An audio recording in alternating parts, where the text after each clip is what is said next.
এক মহিলা জান্নাতের মধ্যে এক মহিলা বিশ্রাম করছে, আরাম করছে। আমার নবীজি ওই দিন জিব্রাইলকে ডেকে বলছেন, ও জিব্রাইল, এই মহিলা জান্নাতের মধ্যে এত সুন্দরভাবে আরাম করছে কেন? তখন জিব্রাইল ডেকে বলছেন, ইয়া রাসূলুল্লাহ, এই মহিলা দুনিয়াতে থাকতে একদিন রাস্তা দিয়ে যাওয়ার সময় এই মহিলাটা পাপী ছিল, অপরাধী ছিল। যখন সে রাস্তা দিয়ে যাওয়ার সময় দেখলো একটা কুকুরের বাচ্চা ডেইনের মধ্যে পড়ে আছে, কোনো বর্ণনায় এসেছে একটা বিড়ালের বাচ্চা ডিনের মধ্যে পড়ে আছে। ওই ইয়া রাসূলুল্লাহ, ওই বিড়ালের বাচ্চাটা যখন ডিনের মধ্যে পড়ে আছে, ওই বাচ্চাটাকে মহিলাটা উঠায়া তাকে সুন্দর করে গোসল করালেন, তাকে খাবার দিলেন, খাবার দিয়ে তাকে লালন পালন করতে লাগলেন। আমার আল্লাহ তাআলার রহমতের সাগরে এই দৃশ্য দেখে ঢেউ উঠে গেছে। ইয়া রাসূলুল্লাহ, আমার আল্লাহ তাআলা এই দৃশ্য দেখার পরে ওই বিলাইকে মহব্বত করার কারণে, ওই কুকুরটাকে মহব্বত করার কারণে আল্লাহ তাআলা তার অতীতের গুনাহকে মাফ করে দিয়ে তাকে জান্নাতে বসবাস করার সুযোগ করে দিয়েছেন। সুবহানাল্লাহ। আল্লাহ উসিলা খুঁজে কিয়ামতের সকাল পর্যন্ত আল্লাহ তাআলা আমাকে আপনাকে মাফ করবেন। কিয়ামতের সকাল পর্যন্ত আল্লাহ আমাদের জন্য, গুনাহগারদের জন্য তওবার দরজা খোলা রেখেছেন। কিন্তু শর্ত আছে একটা, শর্ত হলো আপনার কলবের মধ্যে, অন্তরের মধ্যে নবীর প্রতি মহব্বত লাগবে। নবীর প্রতি ভালোবাসা নিয়ে আপনি কিয়ামতের সকাল পর্যন্ত যদি তওবা করতে পারেন, কিয়ামতের সকালেও আল্লাহ তাআলা আপনাকে তওবা করে, আপনার তওবা কবুল করে আপনাকে মাফ করবে। কিন্তু নবীর প্রতি যদি মহব্বত না থাকে, নবীর প্রতি যদি বিদ্বেষ পোষণ করেন, নবীর প্রতি যদি বিদ্বেষ থাকে, কিয়ামতের সকাল পর্যন্ত আল্লাহর কাছে তওবা করলেও কোনো লাভ হবে। মা আয়েশা সিদ্দিকা তাহেরা বলছেন, আমি একদিন নবীজি আমার কুল মুবারকের মধ্যে ঘুমিয়ে আছে, রাত্র যখন গভীর হলো, আমি একবার আকাশের চাঁদের দিকে তাকাই, আরেকবার নবীজির দিকে তাকাই, একবার আকাশের চাঁদের দিকে তাকাই, আরেকবার নবীজির দিকে তাকাই, একবার আরশের চাঁদের দিকে তাকাই, আরেকবার নবীজির দিকে তাকাই। মা আয়েশার এইরকম দৃশ্য দেখে আমার নবীজি জিজ্ঞেস করছেন, ও আয়েশা, এমন করছো কেন? একবার আমার দিকে তাকাচ্ছ, আরেকবার চাঁদের দিকে তাকাচ্ছ, এমন করার পিছনে কারণ কি, পারপাস কি, উদ্দেশ্য কি, আমাকে একটু বলো না। মা আয়েশা সিদ্দিকা তাহেরা ডেকে বলেন, ইয়া রাসূলুল্লাহ, আমি দেখতে চাচ্ছিলাম আকাশের চাঁদ সুন্দর না আপনি নবী সুন্দর। আমি দেখতে চাচ্ছিলাম আল্লাহ কি আকাশের চাঁদের মধ্যে সমস্ত সৌন্দর্য দিয়েছে না আপনি নবীকে সৌন্দর্য দিয়েছে। আমি দেখতে চাচ্ছিলাম আল্লাহ কি আকাশের চাঁদকে সুন্দর বানিয়েছে নাকি আপনি নবীকে সুন্দর বানিয়েছে। আমার নবীজি ডেকে বলছেন, আয়েশা কি দেখলে, কি দেখেছো? আয়েশা এই কথা শোনার পরে আয়েশা কসম করে বলছেন, ওয়াল্লাহি বিল্লাহি তাল্লাহি ইয়া রাসূলুল্লাহ, আমি দেখেছি আকাশের চাঁদের চাইতে লক্ষ লক্ষ কোটি কোটি গুণ বেশি সৌন্দর্য দিয়ে আল্লাহ তাআলা আপনাকে দুনিয়ার জমিনে পাঠিয়েছেন। সুবহানাল্লাহ। হযরত আব্বাস রাদিয়াল্লাহু তাআলা আনহু যখন ছোট, 6 থেকে 4 বছরের বাচ্চা, 4 থেকে 6 বছরের বাচ্চা, কোনো রেওয়ায়েতে এসেছে 4 থেকে 6, আবার কোনো রেওয়ায়েতে এসেছে 6 থেকে 8 বছরের বাচ্চা। তিনি তখন আমার নবীজির একজন স্ত্রী ছিলেন, ওনার নাম ছিলেন হযরত মাইমুনা রাদিয়াল্লাহু তাআলা আনহা। আমাদের মা, উনি ছিলেন হযরত আব্বাস রাদিয়াল্লাহু তাআলা আনহার খালা। কি ছিলেন? খালা ছিলেন। আমরা ছোটোবেলায় খালার বাড়িতে বেড়াতে যাইতাম কি যাইতাম না? এখনও যদি মুরব্বীদেরকে জিজ্ঞেস করি, ও বাবা আপনি কি আপনার খালার বাড়িতে বেড়াতে যান, এখনও বলবে হুজুর মাঝে মধ্যে যাই, সুযোগ হলে, সুযোগ না হলে যায় না, সুযোগ হলে মাঝে মধ্যে যায়। ঠিক ওই রকমভাবে হযরত আব্বাস রাদিয়াল্লাহু তাআলা আনহু, আমার নবীজির চাচাতো ভাই হযরতে আব্বাস রাদিয়াল্লাহু তাআলা আনহু, একদিন উম্মাতুল মুমিনিন উনার খালা হযরতে মাইমুনা রাদিয়াল্লাহু তাআলা আনহার ঘরের মধ্যে বেড়াতে গিয়েছেন। বেড়াতে যাওয়ার পরে উনি দেখতে পাইলেন রাত্র যখন গভীর হলো, আমার নবীজি হযরতে মাইমুনা রাদিয়াল্লাহু তাআলা আনহাকে নিয়ে, উম্মাতুল মুমিনিন আমাদের মাকে নিয়ে এক রুমের মধ্যে শায়িত, অপর রুমের মধ্যে হযরতে আব্বাস রাদিয়াল্লাহু তাআলা আনহু ছোট বাচ্চা, ওনাকে শায়িত করলেন, ঘুমালেন। রাত্র যখন গভীর হয়ে গেল, রাত্র যখন গভীর হওয়া শুরু হইল, দেখা যায় রাত্র যখন গভীর হয়েছে, হযরতে আব্বাস রাদিয়াল্লাহু তাআলা আনহু উনিও সজাগ রয়েছেন। আমার নবীজি হঠাৎ করে ঘুম থেকে উঠলেন। ঘুম থেকে উঠে আমার নবীজি সুন্দর করে উযু বানালেন। আমার নবীজি সুন্দর করে উযু বানিয়ে উনি নামাজের মধ্যে দাঁড়ালেন। মনে রাখবেন, আমার নবীজির উপরে 6 ওয়াক্ত নামাজ ফরজ ছিল, অর্থাৎ তাহাজ্জুদ নামাজ আমার নবীর উপরে ফরজ ছিল। আমাদের উপরে তাহাজ্জুদ নামাজ ফরজ না, নবীর উপরে ফরজ ছিল। আমার নবীজি রাতের বেলা নিশিরাতে তাহাজ্জুদ নামাজের মধ্যে দাঁড়িয়েছেন। যখন আমার নবীজি তাহাজ্জুদের নামাজের মধ্যে দাঁড়িয়েছেন, হযরতে আব্দুল্লাহ ইবনে আব্বাস ছোট বাচ্চা, তিনিও কি করলেন, চিন্তা করলেন নবীজি নামাজ পড়ছেন, আমি কেন ঘুমিয়ে থাকবো। উনিও ঘুম থেকে উঠলেন। ঘুম থেকে উঠার পরে আমার নবীজি যেই রকমভাবে উযু বানালেন, হযরতে আব্বাস রাদিয়াল্লাহু তাআলা আনহু তিনিও আমার নবীর মতো করে সুন্দর করে উযু বানালেন। উজু বানিয়ে আমার নবীজির পিছনে গিয়ে ইক্তেদা করলেন, আমার নবীজির পিছনে গিয়ে দাঁড়ালেন নামাজের মধ্যে। উনি যখন আল্লাহু আকবার বলে নবীজির পিছনে নামাজের মধ্যে দাঁড়ালেন, দেখা যায় আমার নবীজি যেই জায়গায় নামাজে দাঁড়িয়েছেন তার বাম পাশে নামাজের মধ্যে আব্বাস দাঁড়িয়েছে। সুবহানাল্লাহ। মনে রাখবেন, এই আলোচনা থেকে আগে একটা মাসালা আপনাদেরকে বলি। আপনি যদি একাকী নামাজ পড়েন, একাকী নামাজের সময় আপনি যদি ইমামের পিছনে দাঁড়ান, ইমাম এবং মুক্তাদি একজন একজন থাকে, তাহলে মুক্তাদি ডান পাশে দাঁড়াবে, বাম পাশে দাঁড়ানো যায়? বাম পাশে দাঁড়ালে নামাজ হবে? হবে না। বাম পাশে দাঁড়ালে নামাজ হবে না, ডান পাশে দাঁড়াতে হবে। কিন্তু আব্দুল্লাহ ইবনে আব্বাস ছোট বাচ্চা, 6 থেকে 4 বছরের বাচ্চা, বুখারী শরীফের রওয়ায়াত, উনি বাম পাশে দাঁড়িয়েছেন। আমার নবীজির চতুর্দৃষ্টি ছিল আমার আল্লাহ তাআলা আমার নবীকে কেমন দৃষ্টি দিয়েছেন। আমার নবীজি বলেন, আমি সামনে যতটুকু দেখতে পাই পিছনেও তো ঠিক ততটুকুই দেখতে পাই। সুবহানাল্লাহ। গোল্ড অফ মদিনা, সুন্নিয়তের অহংকার। ঈসা আলাইহিস সালাতু ওয়াস সালাম আল্লাহর কাছে দোয়া করেছিলেন, আল্লাহ তুমি আমার জন্য জান্নাত থেকে খাবার পাঠাও। তো আল্লাহর কাছে যখন ঈসা আলাইহিস সালাতু ওয়াস সালাম ফরিয়াদ করলেন, আল্লাহ জান্নাত থেকে খাবার পাঠাও, জান্নাত থেকে খাবার পাঠালে ওই দিনটা আমার জন্য হবে ঈদের দিন, আনন্দের দিন। আমি ওই দিনটা ঈদ উদযাপন করব, আনন্দ করব। আল্লাহ তুমি দয়া করে আমাদের জন্য, আমার উম্মতের জন্য জান্নাতে খাবার পাঠাও। সুবহানাল্লাহ। নারায়ে তাকবীর, নারায়ে রিসালাত। সভাপতি সাহেবের আগমন এই মাহফিলের পক্ষ থেকে আলহামদুলিল্লাহ বলেন। আমাদের মাহফিলের সভাপতি সাহেব জনাব মোহাম্মদ আব্দুল বাতিন মিয়া সাহেব আমাদের সামনে উপস্থিত হয়েছেন। আমরা সকলেই খুশি না বেজার? সম্মানিত উপস্থিতি, মালিকের দরবারে অনেক বড় নিয়ামত আল্লাহ তাআলা আমাদেরকে দিয়েছেন। আমরা সেই নিয়ামতকে যদি অস্বীকার করি তো আসলে বাঁচার কোনো সুযোগ থাকবে না, আমি আপনি বাঁচতে পারবো না। আজকে আমি আপনি এখানে বসা আছি, এটাও নিয়ামত। আমি আপনি আল্লাহর দরবারে, আল্লাহ তাআলা যে আমাকে আপনাকে বাঁচিয়ে রেখেছেন, এত নাফরমানির পরেও, এত অত্যাচার অন্যায় অবিচারের পরেও যে আল্লাহ তাআলা আমাকে আপনাকে বাঁচিয়ে রেখেছেন, এটাও অনেক বড় নিয়ামত। এই নিয়ামতের মুহূর্তে যে আল্লাহ তাআলা আমাকে আপনাকে আরেকটা নিয়ামতের মধ্যে বসিয়েছেন, এর চাইতে বড় শুকরিয়ার বিষয় আর কিছু হতে পারে না। কথা বলুন ঠিক কিনা?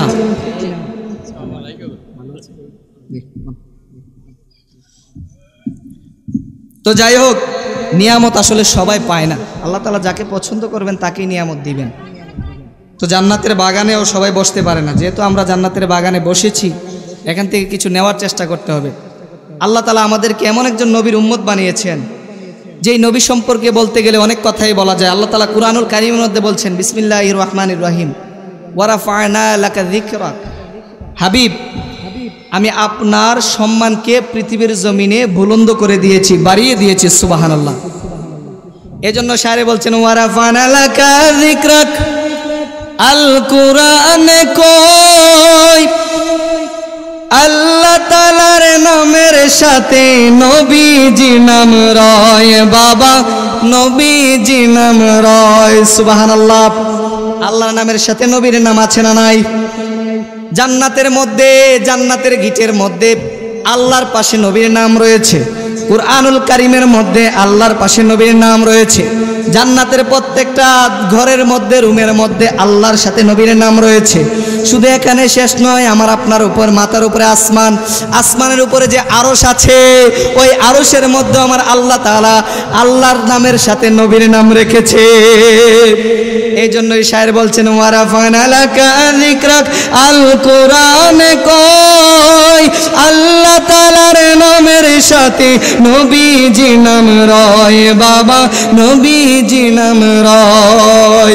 সেই নামেরই দোহাই দিয়ে, সেই নামেরই দোহাই দিয়ে মিঠাই মনের জ্বালা, সব নবীর চাইতে আমার নূর নবী আলা। বলেন না, সব নবীর চাইতে আমার আলা। মুসা কালিমুল্লাহ, ইব্রাহিম খলিলুল্লাহ, মুসা কালিমুল্লাহ, ইব্রাহিম খলিলুল্লাহ, সব নবীরাই ভাই। সুবহানাল্লাহ। সম্মানিত উপস্থিতি, নবীর সম্মান এমনভাবে আল্লাহ তাআলা বুলন্দ করে দিয়েছেন, বাড়িয়ে দিয়েছেন, আপনি চিন্তা করলে অবাক হয়ে যাবে। আমার নবীকে আল্লাহ তাআলা এত সুন্দর করে সম্মানিত করেছেন। আমাকে আপনাকে কোন নবীর উম্মত বানিয়েছেন? আপনি যদি চিন্তা করেন অবাক হয়ে যাবেন। আল্লাহ তাআলা এই পৃথিবীর জমিনটাকে একদিন অপবিত্র রেখেছিলেন। পৃথিবীর জমিনে মানুষ যেখানে সেখানে নামাজ পড়তে পারতো না, যেখানে সেখানে ইবাদত করতে পারতো না। অন্য অন্য নবীদের উম্মতদের জন্য আল্লাহ তাআলা নির্দিষ্ট একটা জায়গা রেখেছিলেন ইবাদতের জন্য। কিন্তু আমার নবী, আপনার নবী যেই দিন দুনিয়ার জমিনে 570 খ্রিস্টাব্দে মা আমিনার রেহেম মুবারকের মাধ্যমে দুনিয়ার জমিনে এসেছেন, আমার নবী যে হাদিসে মুবারকার মধ্যে বলছেন ওয়াজুইলাত লিয়াল আরদা মাসজিদান তাহুরা, এই অপবিত্র জমিনকে আমার আল্লাহ তাআলা আমার আগমনের কারণে, আমি নবীর কদম মুবারক লাগার কারণে এই অপবিত্র জমিন আর অপবিত্র রয়ে নাই। এই অপবিত্র জমিনকে আমার আল্লাহ তাআলা এক টুকরা মসজিদ বানিয়ে দিয়েছেন। সুবহানাল্লাহ। কিভাবে মসজিদ হলো? নবীর কারণে। শুধু এখানে শেষ নয়, কোন নবীর উম্মত হয়েছি? যেই নবীর হাত দিয়ে ঝর্ণা দ্বারা বয়ে যেত, যেই নবীর হাত দিয়ে যখন ঝর্ণা দ্বারা বয়ে যেত, সাহাবায়ে কেরাম পিপাসার্ত হয়ে কাতর অবস্থা ছিল, তারা ঝর্ণার পানি খেয়ে আমার নবীর হাত মুবারক দিয়ে যে ঝর্ণা ছিল সেই ঝর্ণার পানি খেয়ে পিপাসা মিটিয়েছেন। শুধু এখানেই শেষ নয়, কোন নবীর উম্মত হয়েছেন? আহলে সুফা 70 জন সাহাবী ছিল, যে আহলে সুফা 70 জন সাহাবীদেরকে আমার নবী যে এক গ্লাস দুধ খাওয়াইছেন। কোন নবীর উম্মত হয়েছেন আপনি? একবারও চিন্তা করে দেখলেন না? যেই নবীকে রাজি খুশি করার জন্য আল্লাহ তাআলা সদা সর্বদা চেষ্টা করতেন। মুসা আলাইহিস সালাতু ওয়াস সালাম তুর পাহাড়ে আগে আগে চলে যাইতো আল্লাহকে খুশি করার জন্য। মুসা আলাইহিস সালাতু ওয়াস সালামকে আল্লাহ ডেকে বলছেন, ও মুসা, তুমি তুর পাহাড়ে এত তাড়াতাড়ি কেন আসলা? তুর পাহাড়ে তো আমি তোমাকে আসতে বলি নাই। মুসা নবী আল্লাহকে ডেকে বলে, মালিক, আমি তোমাকে খুশি করতে এসেছি। আমি আগে আগে আসার কারণ হলো তুমি যাতে খুশি হয়ে যেতে পারো। মুসা আলাইহিস সালাতু ওয়াস সালাম আল্লাহকে খুশি করতে চায়, আর আমার নবীকে আল্লাহ খুশি করতে চায়। সেটা কিভাবে?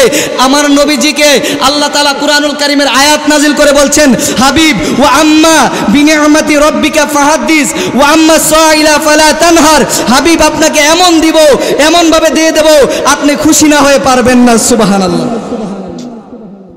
এমন ভাবে দিব হাবিব, আপনি খুশি না হয়ে পারবেন না, আপনাকে অবশ্যই খুশি হতে হবে। শুধু এখানে শেষ নয়, কোন নবীর উম্মত হয়েছেন? যেই নবীজির সাথে আকাশের চাঁদ খেলা করত। কোন নবীর উম্মত হয়েছেন? যেই নবীজির চেহারা দেখে কাফেররা পর্যন্ত ইসলাম ধর্ম কবুল করতে বাধ্য হয়েছে। কোন নবীর উম্মত হয়েছেন? যেই নবীর কাছে আমার আল্লাহ তাআলার দাম ছিল, যেই নবীর নাম আমার আল্লাহ তাআলা স্বয়ং রেখেছেন। আল্লাহ বলছেন, আমি হলাম আল্লাহ আর আমার হাবিব হলো মুহাম্মদ। আল্লাহ বলছেন, আমি হলাম আল্লাহ, আমার হাবিব হলো মুহাম্মদ। এই মুহাম্মদ নামকে আমি মহব্বত করে রেখেছি। শুধু এখানে শেষ নয়, আমার আল্লাহ বলছেন, আসমানের মধ্যে আমার হাবিবের নাম আহমদ, দুনিয়ার মধ্যে আমার হাবিবের নাম হলো মুহাম্মদ, হাসরের মাঠে আমার হাবিবের নাম হবে আসা আইয়াবা থাকা রব্বুকা মাকামাম মাহমুদা।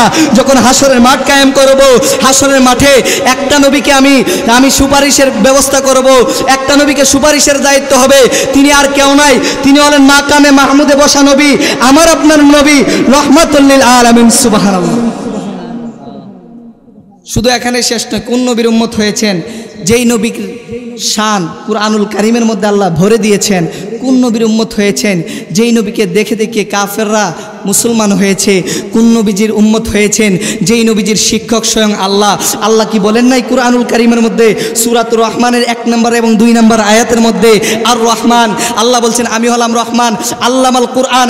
হাবিব, আপনাকে আল্লামাল কুরআন শিক্ষা দিয়েছি।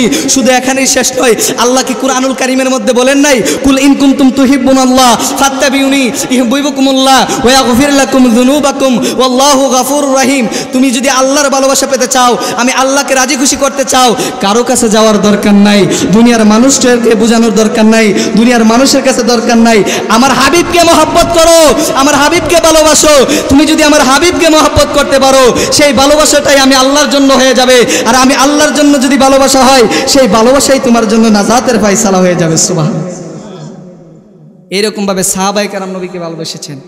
তো একটাবারও চিন্তা করলেন না কোন নবীজির উম্মত আল্লাহ তাআলা আমাকে আপনাকে বানিয়েছেন? সম্মানিত উপস্থিতি, কোন নবীজির উম্মত হয়েছেন? একবার ভাবেন, চিন্তা করেন। যেই নবীজির সৌন্দর্য দেখে আকাশের চাঁদ পর্যন্ত লজ্জা পাইত, যেই নবীজির সৌন্দর্য দেখে দুনিয়ার সমস্ত কিছু একসাথে এক পাশে রাখলে আমার নবীজির সুন্দরের সাথে তুলনা হতো না। আমার নবীজি হাদিসে মুবারাকের মধ্যে বলছেন, আনা মালিহুন ওয়া ইউসুফ দবিহুন, আমার ভাই ইউসুফ আলাইহিস সালাতু আসসালাম ছিল সাদা সুন্দর দবদবে সুন্দরের লোক, কিন্তু আমি নবীজি হলাম লাবণ্যময়ী সৌন্দর্যের লোক। আমার আল্লাহ তাআলা আমাকে লাবণ্যময়ী সৌন্দর্য দেখেছে। ইউসুফ নবীর সৌন্দর্য দেখে যদি মিশরের মেয়েরা ফল কাটতে গিয়ে হাত কাটে, মা আয়েশা সিদ্দিকা তাহেরা বলছেন আমার নবীজির নূর যদি দেখতো, আমার নবীজির সৌন্দর্য যদি দুনিয়ার মানুষ দেখতো, আমার নবীজির সৌন্দর্য যদি দুনিয়ার কোনো মহিলা দেখতো, তাহলে তারা কলিজা কেটে দিতে দ্বিধাবোধ করতো। এটা ছিল আমার নবীজির সৌন্দর্য। মা আয়েশা সিদ্দিকা তাহেরা বলছেন আমি একদিন নবীজি আমার কুল মুবারকের মধ্যে ঘুমিয়ে আছে, রাত্র যখন গভীর হলো আমি একবার আকাশের চাঁদের দিকে তাকাই, আরেকবার নবীজির দিকে তাকাই, একবার আকাশের চাঁদের দিকে তাকাই, আরেকবার নবীজির দিকে তাকাই, একবার আরশের চাঁদের দিকে তাকাই, আরেকবার নবীজির দিকে তাকাই। মা আয়েশার এইরকম দৃশ্য দেখে আমার নবীজি জিজ্ঞেস করছেন, ও আয়েশা এমন করছো কেন? একবার আমার দিকে তাকাচ্ছ, আরেকবার চাঁদের দিকে তাকাচ্ছ, এমন করার পিছনে কারণ কি, পারপাস কি, উদ্দেশ্য কি, আমাকে একটু বলো না।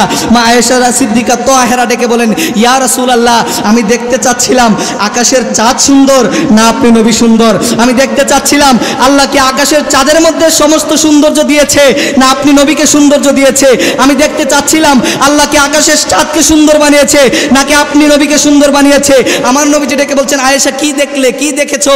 আয়েশা এই কথা শোনার পরে আয়েশা কসম করে বলছেন, ওয়াল্লাহি বিল্লাহি তাল্লাহি ইয়া রাসূলুল্লাহ, আমি দেখেছি আকাশের চাঁদের চাইতে লক্ষ লক্ষ কোটি কোটি গুণ বেশি সৌন্দর্য দিয়ে আল্লাহ তাআলা আপনাকে দুনিয়ার জমিনে পাঠিয়েছেন। সুবহানাল্লাহ। এই জন্য শায়ের বলছেন, কত সুন্দর করে বলছেন যে জীবনে কিছু পাও বা না পাও, বলেন তো বাবা আমাদের গুনাহ আছে না নাই? শায়ের কত সুন্দর করে বলছেন, জীবনে কিছু পাও না পাও আল্লাহর কাছে তওবা করে নাও। কেন জানো? তোমার হায়াতের বাজেট কখন শেষ হয়ে যাবে, কখন মৌতের চিঠি তোমার কাছে এসে যাবে তুমি জানো না। এই জন্য শায়ের বলছেন, ইয়া ইলাহি হর জাগা তেরি আতা কা সাথ হো, জব পড়ে মুশকিল শাহ মুশকিল কুশা কা সাথ হো। সবাই বলতে হবে, আমাদের গুনাহ আছে না নাই? গুনাহকে স্মরণ করে বলেন না সবাই, এর উসিলে আল্লাহ গুনাহ মাফ করতে পারে। ইয়া ইলাহি হর জাগা তেরি আতা কা সাথ হো, জব পড়ে মুশকিল শাহ মুশকিল কুশা কা সাথ হো।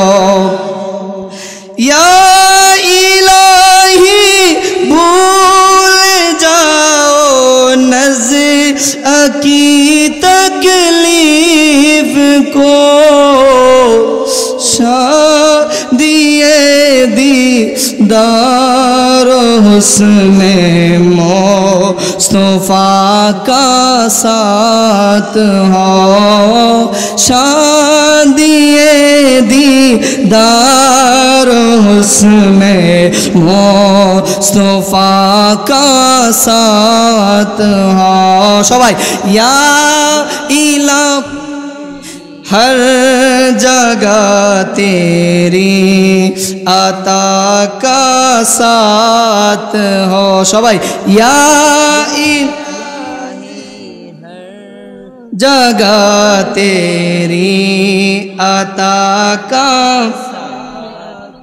या इलाही जब ज़बाने बाहर आए प्यास से, साहिबे कौसर शाहे जुद ओ आता का साथ हो, साहिबे कौसर शाहे जुद ओ आता का साथ हो।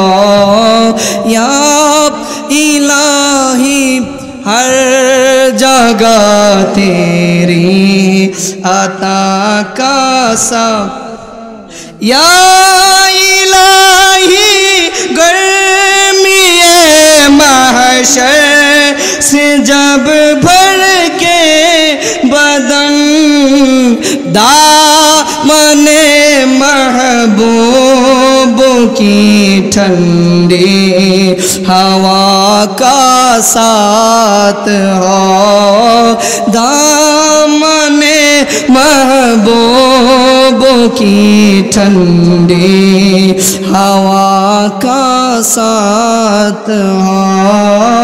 या इलाही हर जगह तेरी आता का साथ हो। या इलाही नाम-ए अमल जब खुलने लगे, ऐब पूछे खल्क़ सतारे खता का साथ हो। या इलाही हर जगह तेरी अता का साथ हो। जब पड़े मुश्किल है मुश्किल कुशा का साथ हो। या इलाही रंग लाए जब मेरी बेबाकिया, की नीची नीची नजरों की हाया का साथ हो। उनकी नीची नीची की नजरों हाया का साथ हो। या इलाही हर जगह तेरी आता का साथ हो।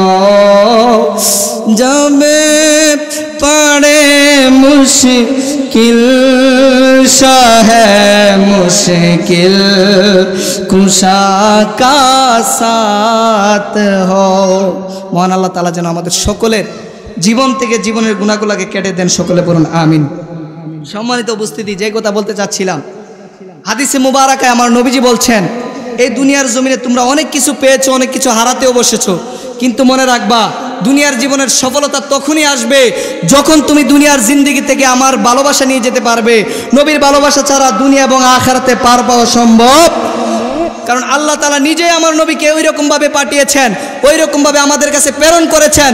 আপনি নবীকে যদি মহব্বত করতে পারেন, ভালোবাসতে পারেন, তাহলে দুনিয়া এবং আখিরাতের জাযাকুমুল্লাহু ফিদ দুনিয়া ওয়াল আখিরা, দুনিয়া এবং আখিরাতের সফলতা আপনার পিছনে চলে আসবে। আর যদি নবীকে মহব্বত না করতে পারেন, তাহলে ভালোবাসা, যদি আপনি নবীকে ভালো না বাসতে পারেন, দুনিয়া তো আপনি ব্যর্থ হয়ে যাবেন, আখিরাতের জমিনে আপনি ব্যর্থ হয়ে যাবেন। এই জন্য আমার নবীজি ফারুক আজমকে ডেকে বলছেন, ও ফারুক, আমার নবীজি ফারুক আজমকে ডেকে বলছেন, ও ফারুক, তুমি আমাকে কতটুকু মহব্বত করো, কতটুকু ভালোবাসো, তোমার কাছে জানতে চাই। ফারুক আজম ডেকে বলেন, ইয়া রাসূলুল্লাহ, ইয়া হাবিবাল্লাহ, ওগো মায়ার নবীজি, ওগো জিন্দা নবী, আমি আপনাকে এই দুনিয়ার সম্পদের চাইতে বেশি ভালোবাসি। আমার নবীজি বলো, তুমি ইমানদার হতে পারো নাই। ফারুক আজম অবাক হয়ে গেলেন, দুনিয়ার যা কিছু আছে সমস্ত কিছুর চাইতে বেশি ভালোবাসি, তারপরে ইমানদার হতে পারলাম না কেন? আমার নবীজি আবার জিজ্ঞেস করতেছেন, তুমি কতটুকু ভালোবাসো? ফারুক আজম ডেকে বলে, ইয়া রাসূলুল্লাহ, দুনিয়ার মধ্যে আমার স্ত্রী আছে, সন্তান আছে, তাদের চাইতে বেশি ভালোবাসি। আমার নবীজি বলেন, ফারুক, তুমি এখনো ইমানদার হতে পারো নাই। তুমি যদি ইমানদার হতে চাও, তাহলে আমি নবীকে জানের চাইতে প্রাণের চাইতে বেশি ভালোবাসতে হবে। আমি নবীকে তোমার জীবনের চাইতে বেশি মহব্বত করতে হবে। তুমি যদি আমি নবীকে নিজের জীবনের চাইতে বেশি মহব্বত করতে পারো, তাহলেই তুমি সফলতা অর্জন করতে পারবে। এই জন্য নবীজি বলছেন, লা ইউমিনু আহাদুকুম হাত্তা আকুনা আহাব্বা ইলাইহি মিন ওয়ালিদিহি ওয়া ওয়ালাদিহি ওয়ান নাসি আজমাইন। সুবহানাল্লাহ। এই জন্য আমার নবীজি বলছেন, ততক্ষণ পর্যন্ত ইমানদার মুমিন মুত্তাকি হতে পারবে না, যতক্ষণ পর্যন্ত না আমি নবীকে নিজের জানের চাইতে প্রাণের চাইতে বেশি মহব্বত করতে পারবে। আমি নবীকে জানের চাইতে প্রাণের চাইতে বেশি যদি মহব্বত করতে পারো, তাহলে তুমি দুনিয়া এবং আখিরাতের কল্যাণ পাবে, সফলতা পাবে, এছাড়া সম্ভব।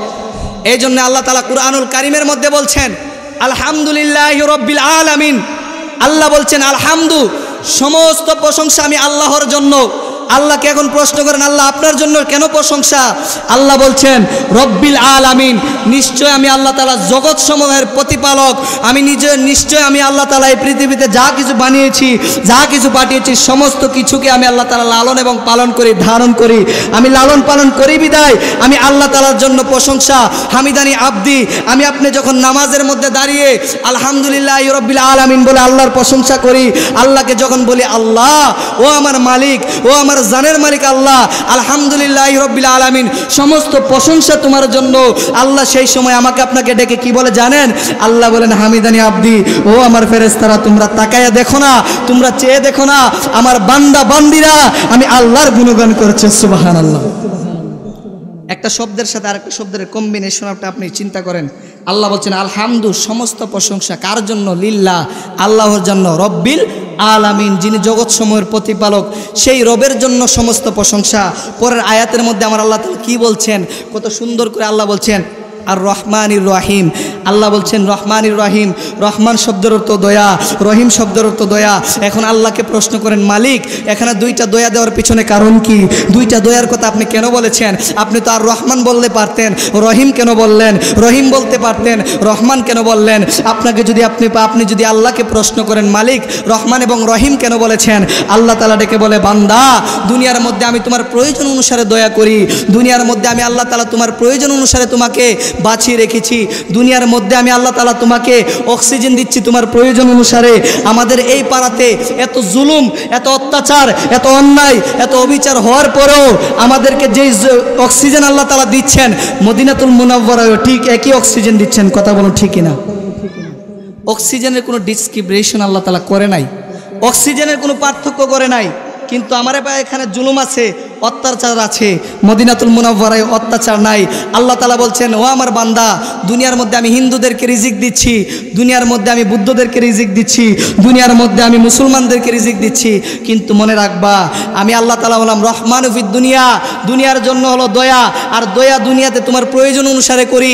বান্দা হিসেবে তোমাকে যে পাঠিয়েছি ওই প্রয়োজন অনুসারে আমি আল্লাহ তাআলা তোমাকে দয়া করি, রহমানু ফিদ দুনিয়া। কিন্তু আমি আল্লাহ তাআলা হাসরের মাঠে তোমার প্রয়োজন অনুসারে দয়া করব না। আমি আল্লাহ তাআলা যাকে মহাব্বত করব, আমি আল্লাহ তাআলা যাকে ভালোবাসবো, আমার যেই সমস্ত বান্দা বান্দীদেরকে আমি আল্লাহ তাআলা কবুল করব, তাদেরকে হাসরের মাঠে আমি আল্লাহ তাআলা দয়া করব। সুবহানাল্লাহ। তো আল্লাহকে জিজ্ঞেস করেন আল্লাহ আপনি কাদেরকে দয়া করবেন আপনার কাছে জানতে চাই। আমার আল্লাহ ডেকে বলে ও আমার বান্দা, আমি তাদেরকে দয়া করব যারা দুনিয়ার জমিনে থাকতে আমার হাবিবকে খুশি করেছে, দুনিয়ার জমিনে থাকতে আমার হাবিবকে রাজি করেছে, দুনিয়ার জমিনে থাকতে আমার হাবিবকে মহাব্বত করেছে। যার মহাব্বত যত বেশি তার ভিতরে ঈমান তত বেশি, যার ভিতরে মহাব্বত যত বেশি তার ভিতরে ঈমান তত বেশি। মনে রাখবেন নবীর মহাব্বত ছাড়া ঈমান হয় না।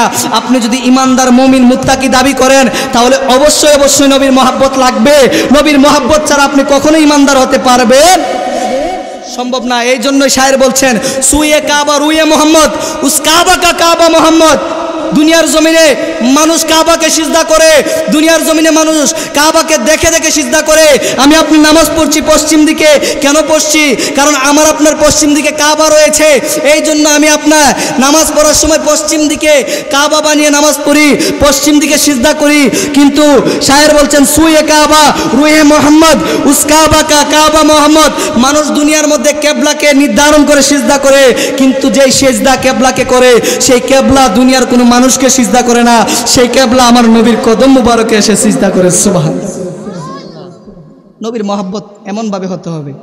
আপনি নবীর মহব্বতটা যদি এমনভাবে করতে পারেন তাহলে আপনার জীবনে সফলতা আসবে। সম্মানিত উপস্থিতি, মনে রাখবেন এই পৃথিবীর জমিনে আল্লাহ তাআলা 1 লক্ষ মতান্তরে 2,24,000 পয়গাম্বর পাঠিয়েছেন।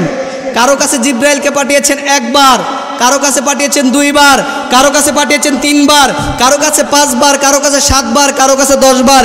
এইরকমভাবে 1,24,000 পয়গাম্বরের কাছে জিব্রাইল তার জিন্দিগিতে এসেছে 700 বার। কিন্তু আমার নবী ছিলেন একজন, এই একজন নবীজির কাছে জিব্রাইল আমার নবীজির 63 বছর হায়াতে জিন্দিগির মধ্যে 1 বার নয়, 2 বার নয়, 1000 বার নয়, 2000 বার নয়, 24,000 বার আমার নবীজির কাছে এসেছেন। সুবহানাল্লাহ। শুধু এখানে শেষ না, আপনি অবাক হয়ে যাবেন, আপনি চিন্তা করলে অবাক হয়ে যাবেন নবীজিকে আল্লাহ তাআলা কতটুকু সম্মান দিয়েছেন। হাদিসে মুবারাকার মধ্যে নবীজি বলছেন এই পৃথিবীর জমিনে আল্লাহ তাআলা যত নবী পাঠিয়েছেন সমস্ত নবীদের উম্মত হাসরের মাঠে হবে 120 সমস্ত নবীদের উম্মত মিলায় হবে 120 কাতার। এর মধ্যে আমি নবীজির উম্মত থাকবে 80 কাতার। সুবহানাল্লাহ। কত মহব্বত, কত ভালোবেসেছেন নবীজিকে। আমার নবীজিকে যদি আপনি ভালোবাসতে পারেন, আল্লাহ তাআলা উসিলা খুঁজে, উসিলা আপনি উসিলা তালাশ করে নবীজির কাছে চান, নবীজি আল্লাহ তাআলা আপনাকে দিয়ে দিবে। মেশকাত শরীফের একটা হাদিস, মুসলিম শরীফের রওয়ায়াতের মধ্যে এসেছে, আমার নবীজি যখন মেরাজে যাচ্ছেন, মেরাজে যাওয়ার সময় জিব্রাইল যখন আমার নবীজির ঘরে আসলেন, জিব্রাইল আমার নবীজির ঘরে এসে দেখছেন আমার নবীজি বিশ্রাম করছে, আমার নবীজি আরাম করছে। আমার নবীজি আরাম করার পরে জিব্রাইল ডাক দিতে সাহস পাচ্ছে না, সাহস করছে না। আমার নবী যখন ঘুমাচ্ছে, আমার নবীজি ঘুমানো অবস্থায় জিব্রাইল মনে মনে চিন্তা করছে, হায় রে, নবীজিকে তো ডাক দেওয়া যাবে না, নবীজিকে ডাক দিলে বেয়াদবি হয়ে যাবে। আমি জিব্রাইল তো নবীর সাথে বেয়াদবি করতে পারি না, আমি জিব্রাইল তো নবীর সাথে বেয়াদবি করতে পারবো না। এখন কি করা যায়? জিব্রাইল যখন নবীজির পাশে দাঁড়িয়ে দাঁড়িয়ে চিন্তা করছে, আমার আল্লাহ তাআলা আসমানের উপর থেকে ডেকে বলছেন, ও জিব্রাইল, কি চিন্তা করছিস? আমার নবীকে মেরাজে নিয়ে আয় না, আমি দিদার দিব। আমার নবীর দিদার দেওয়ার জন্য আমি বসে আছি, তাড়াতাড়ি আমার হাবিবকে নিয়ে এসো। জিব্রাইল তখন ডেকে বলছেন, আল্লাহ, ও আমার মালিক, ও আমার প্রভু, ও আমার দয়াময় আল্লাহ, তোমার হাবিব তো বিশ্রাম নিচ্ছে, তোমার হাবিব তো ঘুমাচ্ছে, তোমার হাবিবকে কিভাবে ডাক দিব? আমার আল্লাহ বলছেন জিব্রাইল, ও জিব্রাইল, আমার হাবিবকে ডাক দিলে কষ্ট হয়ে যাবে, আমার হাবিবের ঘুম ভেঙে যাবে, তুই আমার হাবিবকে ডাক দিও না। তুমি আমার হাবিবকে ডাক না দিয়ে তোমার জিব্বা মুবারক, তোমার জিব্বাটা, কোনো রেওয়ায়েতে এসেছে জিব্বা, কোনো রেওয়ায়েতে এসেছে চোখ, বলে আমার আল্লাহ বলেন জিব্রাইল, তোমার জিব্বাটা আমার নবীর কদম মুবারকে লাগিয়ে দাও। সুবহানাল্লাহ। যখন আমার নবীজির কদম মুবারকে জিব্বা লাগালেন, আমার নবীজির ঘুমটা ভেঙে গেল, আমার নবীজি উঠে গেল। আমার নবীজি উঠে জিব্রাইলকে বলছেন, জিব্রাইল, তুমি আমার পায়ের মধ্যে তোমার মুখ লাগাচ্ছ কেন?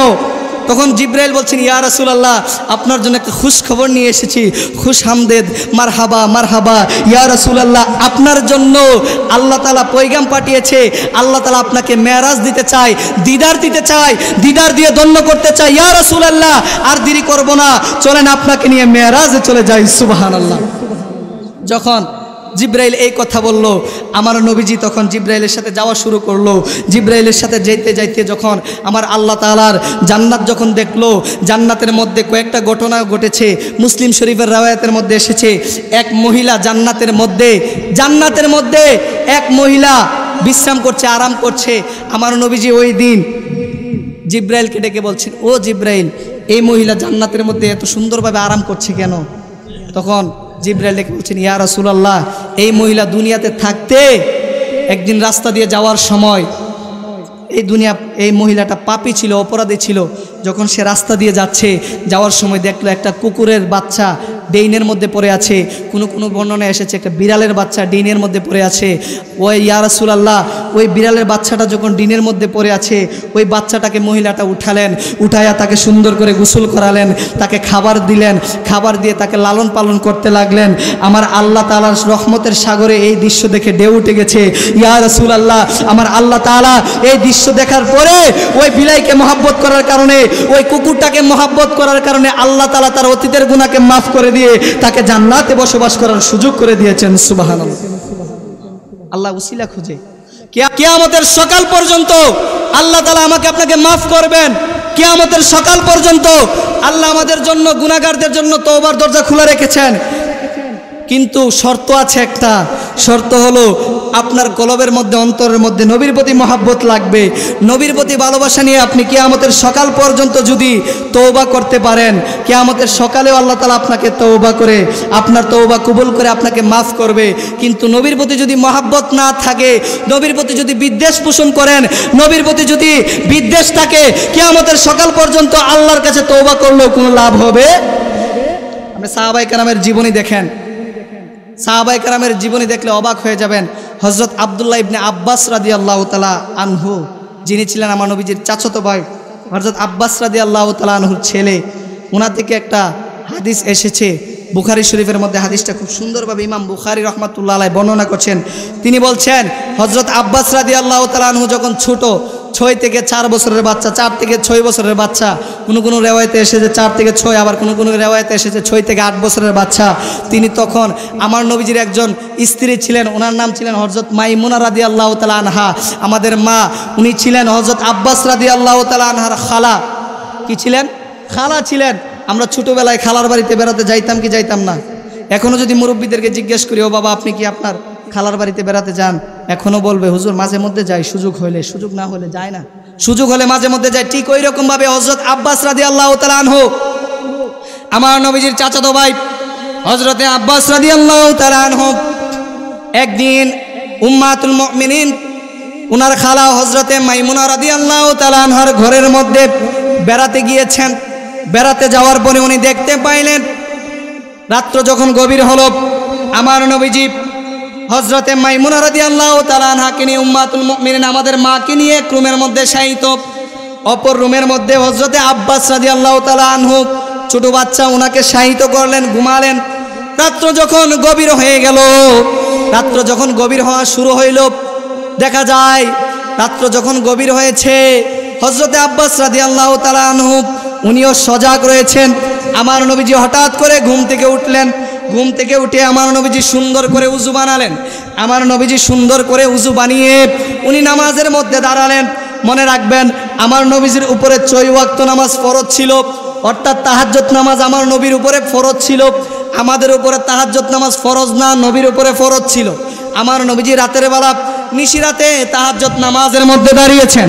যখন আমার নবীজি তাহাজ্জুদের নামাজের মধ্যে দাঁড়িয়েছেন, হযরতে আব্দুল্লাহ ইবনে আব্বাস ছোট বাচ্চা, তিনিও কি করলেন, চিন্তা করলেন নবীজি নামাজ পড়ছেন, আমি কেন ঘুমিয়ে থাকবো। উনিও ঘুম থেকে উঠলেন।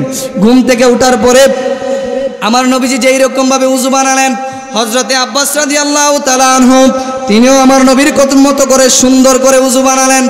উযু বানিয়ে আমার নবীজির পিছনে গিয়ে ইক্তেদা করলেন, আমার নবীজির পিছনে গিয়ে দাঁড়ালেন নামাজের মধ্যে। উনি যখন আল্লাহু আকবার বলে নবীজির পিছনে নামাজের মধ্যে দাঁড়ালেন, দেখা যায় আমার নবীজি যেই জায়গায় নামাজে দাঁড়িয়েছেন তার বাম পাশে নামাজের মধ্যে আব্বাস দাঁড়িয়েছে। সুবহানাল্লাহ। মনে রাখবেন, এই আলোচনা থেকে আগে একটা মাসালা আপনাদেরকে বলি। আপনি যদি একাকী নামাজ পড়েন, একাকী নামাজের সময় আপনি যদি ইমামের পিছনে দাঁড়ান, ইমাম এবং মুক্তাদি একজন একজন থাকে, তাহলে মুক্তাদি ডান পাশে দাঁড়াবে, বাম পাশে দাঁড়ানো যায়? বাম পাশে দাঁড়ালে নামাজ হবে? হবে না। বাম পাশে দাঁড়ালে নামাজ হবে না, ডান পাশে দাঁড়াতে হবে। কিন্তু আব্দুল্লাহ ইবনে আব্বাস ছোট বাচ্চা, 6 থেকে 4 বছরের বাচ্চা, বুখারী শরীফের রওয়ায়াত, উনি বাম পাশে দাঁড়িয়েছেন। আমার নবীজির চতুর্দৃষ্টি ছিল আমার আল্লাহ তাআলা আমার নবীকে কেমন দৃষ্টি দিয়েছেন।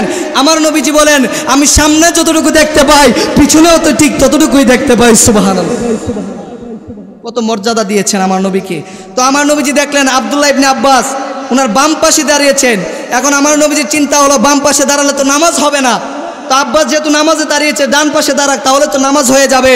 আমার নবীজি আব্দুল্লাহ ইবনে আব্বাসের ডান হাত এইরকমভাবে ধরলেন নামাজের মধ্যে, ধরে পিছন দিকে ঘুরিয়ে এনে ডান পাশে দাঁড় করলেন। আব্দুল্লাহ ইবনে আব্বাসকে একবার ডান পাশে দাঁড় করানো হলো।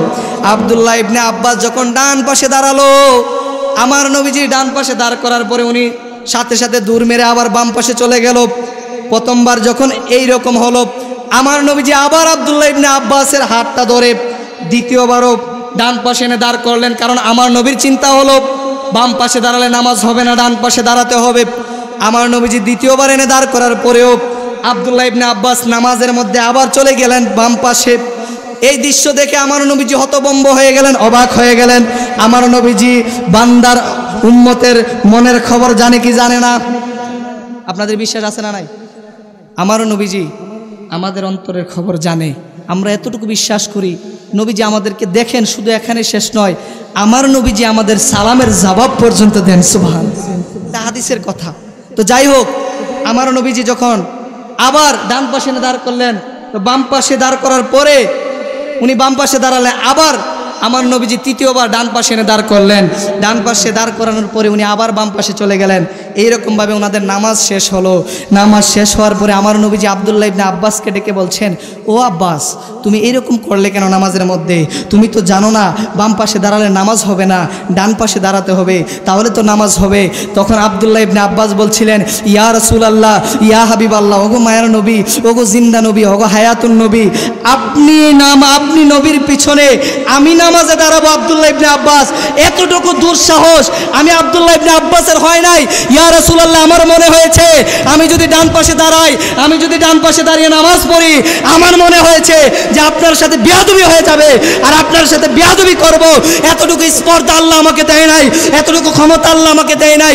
ইয়া রাসূলুল্লাহ, আপনি হলেন দুনিয়ার মধ্যে শ্রেষ্ঠতম ব্যক্তি, শ্রেষ্ঠতম ব্যক্তির পাশে দাঁড়িয়ে নামাজ পড়ার দুঃসাহস আমার নাই। সুবহানাল্লাহ। যখন এই দৃশ্য দেখলেন, এই কথা শোনার পরে আমার নবীজি অবাক হয়ে গেল। কিরে, 4 থেকে 6 বছরের বাচ্চার মাইন্ডসেটের মধ্যে, মেধা শক্তির মধ্যে এত বুদ্ধি কোত্থেকে আসলো? কে শিখালো? এটা হলো আমার আল্লাহ তাআলার একটা দয়া ছিল। কে শিখালো? আমার নবীজি অবাক হয়ে গেলেন। সাথে সাথে আমার নবীজি আব্দুল্লাহ ইবনে আব্বাসের জন্য দোয়া করলেন। আব্দুল্লাহ ইবনে আব্বাসের জন্য দোয়া করছেন, হে আল্লাহ, আল্লাহুম্মা আল্লিমহুমুল কিতাবা ওয়াল হিকমা, বুখারী শরীফের রওয়ায়াত। আমার নবীজি আব্দুল্লাহ ইবনে আব্বাসের জন্য সাথে সাথে হাত তুলে দোয়া করছেন, আল্লাহুম্মা আল্লিমহুমুল কিতাবা ওয়াল হিকমা, হে আল্লাহ, তোমার কাছে আর কিছুই চাই না। আব্দুল্লাহ ইবনে আব্বাস যে আমাকে এতটা মহব্বত করেছে, এতটা ভালোবেসেছে, আমার জন্য যে এতটা মহব্বত দেখিয়েছে, ইয়া আল্লাহ, তোমার কাছে আজকে তার জন্য দোয়া করি, আল্লাহুম্মা আল্লিমহুমুল কিতাবা ওয়াল হিকমা, তোমার কিতাব এবং হিকমতের জ্ঞান তাকে দান করে দাও। সুবহানাল্লাহ। সেই দিন যখন আমার নবীজি দোয়া করেছিলেন, ওই দিনের দোয়ার বরকতে আমার আল্লাহ তাআলা ওনাকে এমন এলেম দিয়েছেন, যে এলেমের মাধ্যমে উনি তাফসির ইবনে আব্বাস লিখেছেন। অর্থাৎ কোরআনের সর্বশ্রেষ্ঠ তাফসিরের নাম হলো তাফসির ইবনে আব্বাস। যেই তাফসিরটা সারা পৃথিবীর মধ্যে চলে, এমন কোনো মানুষ নাই যেই তাফসিরটা মানে না। ওই রকম তাফসিরটা উনি আল্লাহ তাআলার দয়ায় আমার নবীজির ওই দিনের দোয়ার বরকতের কারণে তাফসির ইবনে আব্বাস আমাদেরকে লিখে দিয়ে গিয়েছেন। সুবহানাল্লাহ। এটা ছিল সাহাবায়ে কেরামের মহব্বত। তো নবীজিকে ওই রকমভাবে মহব্বত করতে হবে। যদি নবীজিকে মহব্বত করার মতো করতে পারেন, তাহলে দুনিয়া এবং আখিরাতের সফলতা আসবে। কারণ কুরআনুল কারীমের প্রত্যেকটা জায়গায় জায়গায় আল্লাহ তাআলা নবীজির কথা বলেছেন। আল্লাহ বলছেন, আলাম নাশরাহ লাকা সাদরাক, হাবিব, আপনার বুককে কি আমি প্রশস্ত করে দেই নাই? তার মানে দিয়েছে। মুসা আলাইহিস সালাতু ওয়াস সালাম তুর পাহাড়ে গিয়ে আল্লাহর কাছে দোয়া করে, আল্লাহ রব্বি জিদনি ইলমা, তুমি আমাকে ইলম দান করো, তুমি আমাকে জ্ঞান দান করো, তুমি আমাকে হিকমত দান করো। আর আমার আল্লাহ বলেন, ওয়া আল্লামাকা কামা লাম তাকুন তা'লাম ওয়া কানা ফাদলুল্লাহি আলাইকা আযীমা। হাবিব, মুসা আমার কাছে দোয়া করেছে ইলমের জন্য, মুসা আমার কাছে দোয়া করেছে হিকমতের জন্য, মুসা আমার কাছে দোয়া করেছে জ্ঞানের জন্য, কিন্তু আপনি দোয়া করার প্রয়োজন নাই, আপনি দোয়া করলেন না। তারপর আমি আপনাকে ওয়াল্লামাকা কামা লাম তাকুন তা'লাম, এমন ইলম দিয়েছি যা আপনি জানতেন না। সুবহানাল্লাহ। শুধু এখানে শেষ নয়, কুরআনুল কারীমের প্রত্যেকটা জায়গায় জায়গায় আল্লাহ তাআলা নবীজিকে সম্মানিত করেছেন, নবীজিকে আল্লাহ তাআলা তুলে ধরেছেন, প্রেজেন্ট করেছেন। কুরআনুল কারীম হলো একটা মহাসমুদ্র। এই কুরআনুল কারীমে যখন আপনি জাপ দিবেন, কুরআনুল কারীমের প্রথম সূরার নাম হলো সূরাতুল ফাতিহা, যাকে বলা হয় ইন্ট্রোডাকশন অফ আল কুরআন, কুরআনের সূচনা, কুরআনের ভূমিকা। ওই কুরআনের মধ্যে যখন আপনি ঝাঁপ দিবেন, কুরআনের মহাসমুদ্রের মধ্যে যখন ঢুকবেন, আপনি দেখতে পারবেন কুরআনুল কারীমের সূরাতুল ফাতিহার মধ্যে আল্লাহ তাআলা পবিত্র কালামুল্লাহ শরীফের সমস্ত বিষয় রেখেছেন। সুবহানাল্লাহ। এটাতে নবীর মহব্বত আছে, দ্বীনের কথা আছে, শেষ বিচারের কথা আছে, আখিরাতের কথা আছে, আল্লাহর প্রশংসা পর্যন্ত আছে। আল্লাহ তাআলা ওই রকমভাবে কুরআনুল কারীমকে সাজিয়েছেন। আর এই কুরআনুল কারীম কিভাবে পেয়েছি? আমার নবীর মাধ্যমে। নবীকে যদি আল্লাহ তাআলা না পাঠাতেন, তাহলে কুরআনুল কারীম আমাদের সামনে আসতো না। আর নবীর যদি না আসতেন, এই কুরআন আমরা পাইতাম না। হেদায়েতের সর্বোচ্চ বাণীর নাম হলো কুরআন। কুরআন আসার পরে যেই সমস্ত কিতাব পৃথিবীর মধ্যে ছিল, সমস্ত কিতাবকে আমার আল্লাহ তাআলা রহিত করে দিয়েছেন, বাতিল করে দিয়েছেন। কথা বলুন ঠিক না? যাই হোক, আমার আলোচনা শেষের পথে। সম্মানিত উপস্থিতি, সর্বোপরি কথা হলো, এই দুনিয়াটা থাকার জায়গা নয়, দুনিয়াটা থাকার জায়গা নয়, দুনিয়া থেকে চলে যেতে হবে। একদিন আমি আপনি সবাই চলে যাব। আমার আপনার ঘর থেকে, বাড়ি থেকে কত প্রিয়জন, কত প্রিয় মানুষ চলে গিয়েছে, কত প্রিয় মানুষ আমাদের কাছ থেকে চলে গিয়েছে। একটা সময় দেখা যায় আমরা ঘরের মধ্যে যখন খাবারে বসতাম, মা ছিল, বাবা ছিল, ভাই ছিল, বোন ছিল, কত আত্মীয় স্বজনকে একসাথে নিয়ে খাবার খাইতাম, একসাথে বসতাম। কিন্তু আজকে দেখা যায় তারা কেউ নাই, সবাই আস্তে আস্তে করে আমাদের কাছ থেকে চলে গিয়েছে। প্রিয় মানুষগুলো আসলে বেশি দিন থাকে না, প্রিয় মানুষদেরকে আসলে বেশি দিন পাওয়া যায় না। তারা একটা সময় এসে, সময়ের স্বল্পতা হোক আর জীবনের শেষ অন্তিম পর্যায়ে হোক, সর্বোপরি এসে তারা আমাদেরকে ছেড়ে চলে যায়। এটাই দুনিয়ার নিয়ম, এটাই হলো দুনিয়ার নিয়তি। এই জন্য দুনিয়া থেকে চলে যাওয়ার আগে অবশ্যই নিজের জীবনটাকে এমনভাবে সাজাতে হবে যাতে আল্লাহ তাআলা দুনিয়া তো সফলতা দান করে, আখিরাত তো সফলতা দান করে। কথা বলো ঠিক কিনা?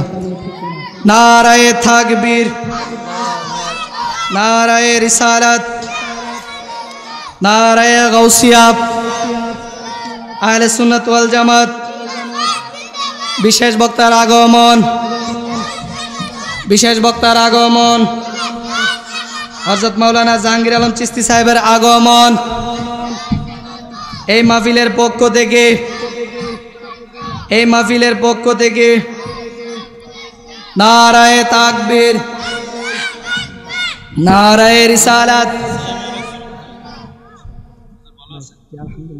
বসেন, শেষ করে দিচ্ছি। ভাইজান চলে এসেছে, ভাইজানকে বসে রেখে কথা বলবো না, আপনাদেরকে সর্বোপরি শেষ কথাটা বলে শেষ করে দিব। এই দুনিয়াতে ইসলাম কে প্রতিষ্ঠা করে? আমাকে যদি আপনি প্রশ্ন করেন, আমি এক বাক্যে উত্তর দেব, এই দুনিয়াতে ইসলাম প্রতিষ্ঠা করেছেন আমার নবীজির আওলাদগণ। কথা বলুন ঠিক কিনা? সেটা কিভাবে?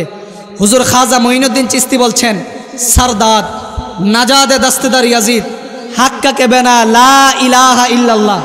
হুজুর খাজা মঈনুদ্দিন বলছেন, সারদাদ ইমাম হুসাইন কারবালার প্রান্তরে সার মুবারক দিয়েছেন, কিন্তু ইয়াজিদের হাতে হাত দেয় নাই। আমাকে যদি প্রশ্ন করা হয়, নাজাদে দাস্তেদার ইয়াজিদ ইয়াজিদের হাতে হাত দেয় নাই, হাক্কাকে বেনা লা ইলাহা ইল্লাল্লাহ। আমাকে যদি প্রশ্ন করা হয়, পৃথিবীর জমিনে ইসলামকে কে জিন্দা করলো, ইসলামকে কে প্রতিষ্ঠা করলো, ইসলামকে কে বাঁচিয়ে রাখলো, কালিমার পতাকা কে উত্তোলন করলো, কালিমার পতাকা কে আমাদের হাতে তুলে দিয়েছে, আমি আপনি এক বাক্যে উত্তর দিব, এটা হলো আমার নবীজির আওলাদ ইমাম হুসাইন রাদিয়াল্লাহু তাআলা আনহু। সুবহানাল্লাহ। এই জন্য ইমাম আলী জাওহার বলছেন, কতলে হুসাইন আসলে মে মরগে ইয়াজিদ হায়। ইয়াজিদ চেয়েছিল ইমামকে দুনিয়া থেকে বিদায় করে দিয়ে, ইমামকে কারবালার প্রান্তরে শহীদ করে দিয়ে ইসলামকে ধ্বংস করে দিবে, ইসলামকে নষ্ট করে দিবে, ইসলাম থেকে ইমাম হুসাইনের নাম ভুলে গিয়ে ইসলাম থেকে ইমাম হুসাইনের নাম তুলে দিবে, ইসলাম থেকে ইতিহাস থেকে ইমাম হুসাইনের নাম মুছে দিবে। কিন্তু না না না, সে সেটা পারে নাই। বরংস দেখা যায় ইমাম হুসাইন আমাদের প্রত্যেকটা ঘরে ঘরে আছে, ইমাম হুসাইনের নাম আমাদের প্রত্যেকটা বাড়িতে বাড়িতে আছে, কিন্তু আদৌ পর্যন্ত ইয়াজিদের নাম আর কেউ নিচ্ছে, ইয়াজিদকে কেউ মনে রাখে নাই, ইমাম হুসাইনকে মনে রেখেছে। শুধু এখানেই শেষ নয়, এই জন্য আলী জাওহার বলছেন যে ইসলাম জিন্দা হুতা হে হর কারবালা কি বাত। এই পৃথিবীর জমিনে ইসলামকে কে প্রতিষ্ঠা করলো, ইসলামকে কেউ জিন্দা করলো? আমার নবীজি বলছেন এক বাক্যে, আমার নবীজি আলী জাওহার বলছেন যে ইসলামকে জিন্দা করেছে আমার নবীজির আওলাদ ইমাম হুসাইন রাদিয়াল্লাহু তাআলা আনহু। সুবহানাল্লাহ।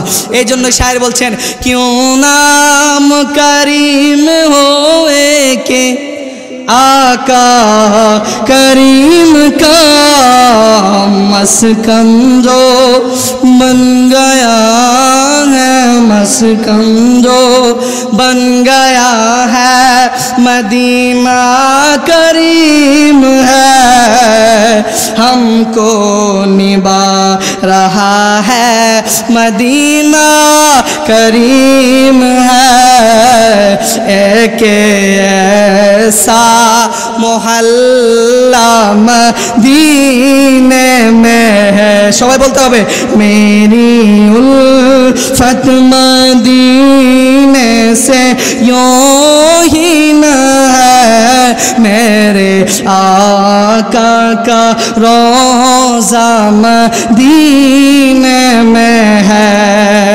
मैं मदीने की जानिब ना कैसे खींचूं, मैं मदीने की जानिब ना कैसे खींचूं, तेरा दीन और दुनिया मदीने में है। अर्श आज़म पे जिसी बरशान है, रोज़ाए मुस्तफ़ा जिसी पे ये मुस्तफा जिसी पहचान है उसका रम पल्ला कोई मोहल्ला नहीं एक ऐसा मोहल्ला मदीने में है। কথা বলুন ঠিক কিনা?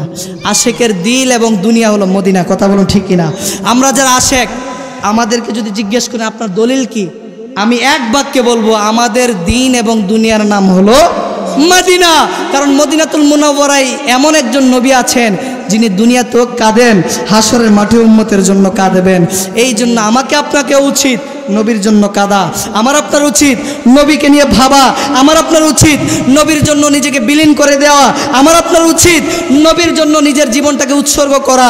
আমি আপনি যদি নবীর জন্য নিজের জীবনটাকে উৎসর্গ করতে পারি তাহলেই জীবনের সফলতা। কথা বলুন ঠিক কিনা? সম্মানের উপস্থিতি শেষ, সর্বোপরি শেষ কথা হলো, মনে রাখবেন দুনিয়াতে এসেছেন, দুনিয়াতে বেশি দিন থাকবেন না। কারোর সাথে খারাপ ব্যবহার করবেন না, সব সময় ভালো ব্যবহার করার চেষ্টা করবেন। প্রিয় মানুষগুলো আসলেই সব সময় থাকে না।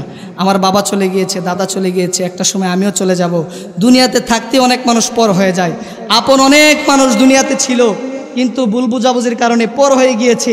আমি আপনিও একদিন এই দুনিয়া থেকে চলে যাব, তখন আসলে আর আপন বলে কাউকেই বলা যাবে না।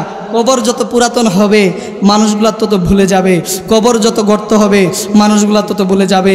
একটা সময় দেখা যায় আপনাকে দাফন করার পরে অনেক মানুষ কবরের পাশে গিয়েছে, আপনার জন্য ফজরের পরে দোয়া করেছে, আসরের পরে দোয়া করেছে, আপনার জন্য সবসময় দোয়া করেছে।